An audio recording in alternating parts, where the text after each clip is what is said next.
ইচ্ছা ছিল না, তোমরা কার পরামর্শ শুনে এই কাজ করলে? ভাগ্য ভালো মুনিকে সুস্থ করতে পেরেছি, তার ক্রোধের নিবৃত্তি করতে পেরেছি। শীঘ্র শীঘ্র রামকে সাজিয়ে দাও, অন্য কোনো পথ নেই। রামকে ডাকিছে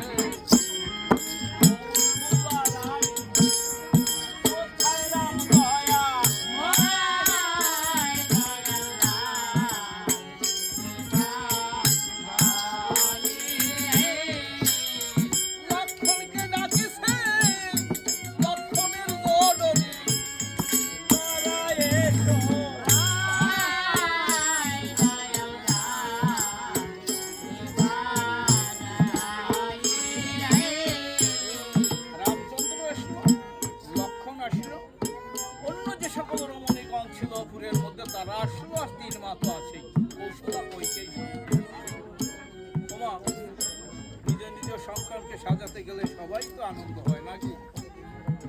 সন্তানকে বসে বসে সাজানো মায়ের কত আনন্দ হয় না, কিন্তু মায়ের দুঃখ হয়। সাজাবার জন্য যা প্রয়োজনীয় সেই সকল সামগ্রী যদি মায়ের দেওয়ার ক্ষমতা না থাকে, সে মায়ের তো চোখের জল ঝরে। কিন্তু কৌশল্যা, কৈকেয়ী, সুমিত্রা তো তা নয়। দশরথের রানী, তারা রাজ পরিবারের সন্তান। আর রামচন্দ্র, ভরত, লক্ষ্মণ, শত্রুঘ্ন রাজ পরিবারের সন্তান। তাদের তো সোনা দানা মণিমুক্ত হীরা জহরতের কোনো ঘাটতি নেই। সাজাচ্ছে, সুন্দর করে সাজাচ্ছে। কোথায় কি দেবে তাই বুঝে উঠতে পারছে। সবাই হাসছে, অন্য রমণীরা যারা ছিল তারাও আনন্দ করছে। কিন্তু রামচন্দ্র মায়ের মুখের দিকে চেয়ে দেখে মা কাঁদছে, কৌশল্যা কাঁদছে। রামচন্দ্র বলছো, মা মা খাচ্ছ? মা, আমি কি তোমাকে কোনো কটু কথা বলেছি? তোমার চরণ কোনো অন্যায় করেছি, কোনো অপরাধ করেছি?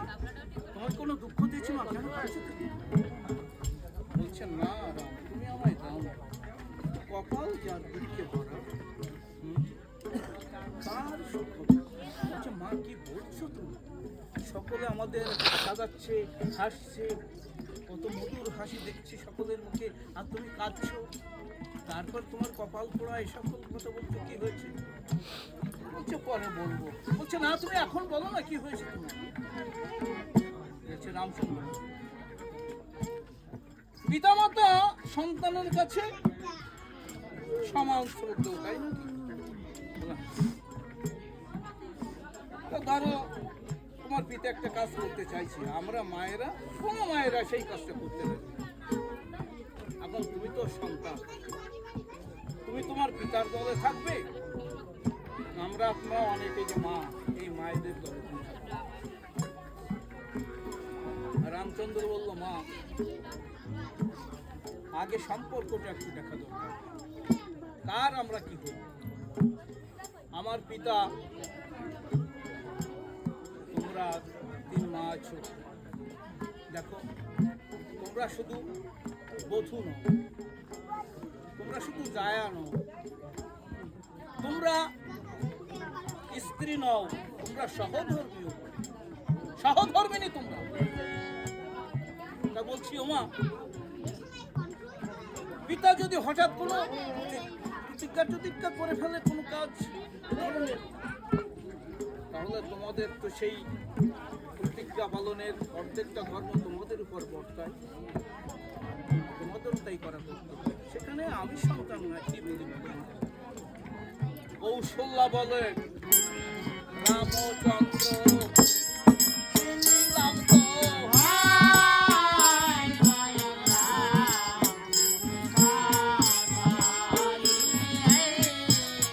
রাম নামে নাম রাখলে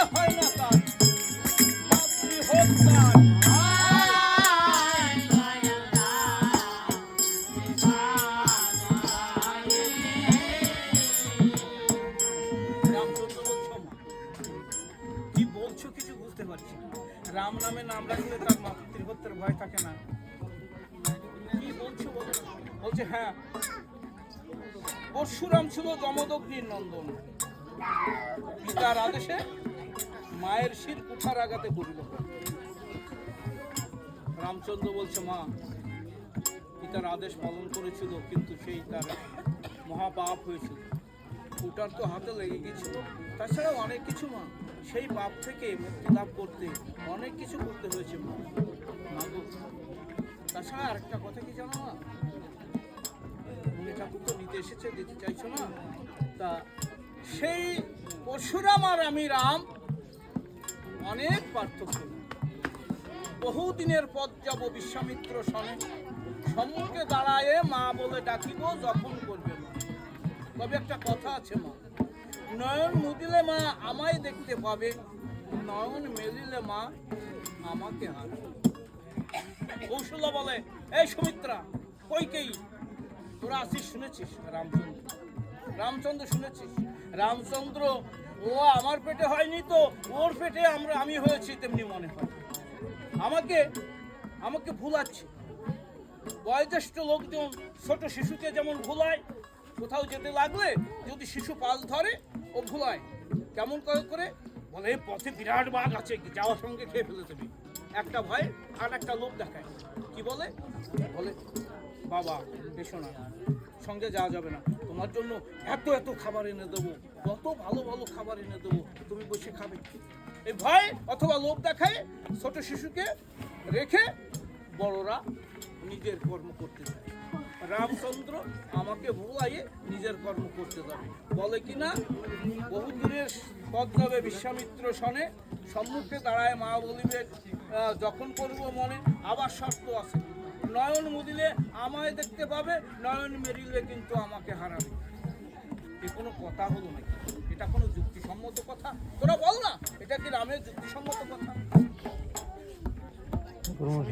দিদি একটা কথা বল, একটা গান ফার্স্টে বল, বুঝে শুনে বলবি। বলছে দিদি রামকে আমি চিনি,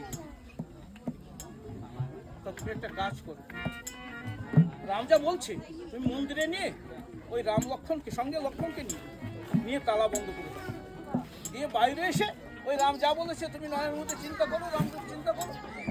যদি রামের কথা ঠিক হয় তুমি তালা খুলে দেবে, আর যদি রামের কথা ঠিক না হয় তাহলে ওই তালা আমরা কেউ খুলব না। বলে হ্যাঁ সুমিত্রা, এই জন্য তো তোর কথায় আমি এতটা বলি, তোর যথেষ্ট বুদ্ধি আছে।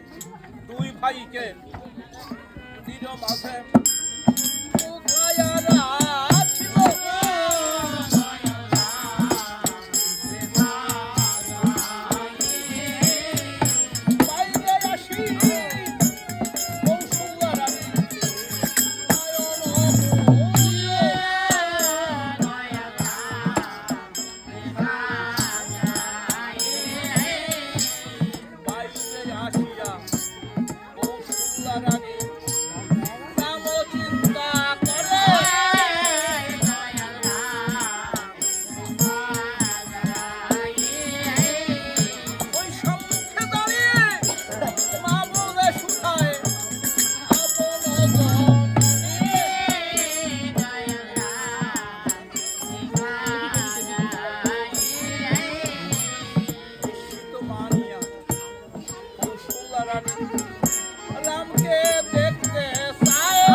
সুমিত্রা আমার কপাল ভালো না, হাত ছেড়ে দে, আমার এই কপাল ভালো না। বলছে কি হয়েছে কেমন? যা বলছে বাইরে এসে আমি নয়ন মুদলাম, রাম চিন্তা করলাম, রাম সম্মুখে দাঁড়িয়ে আমাকে মা বলে ডাকে। ভাবলাম এত কাছাকাছি যাবে কোথায়, একটু নয়ন মেলে দেখলাম রাম নেই। সুমিত্রা বলছে দিদি, রামকে আমি অনেক আগে চিনতে স্বর্ণ দোলাই বলে একদিন রাম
Oh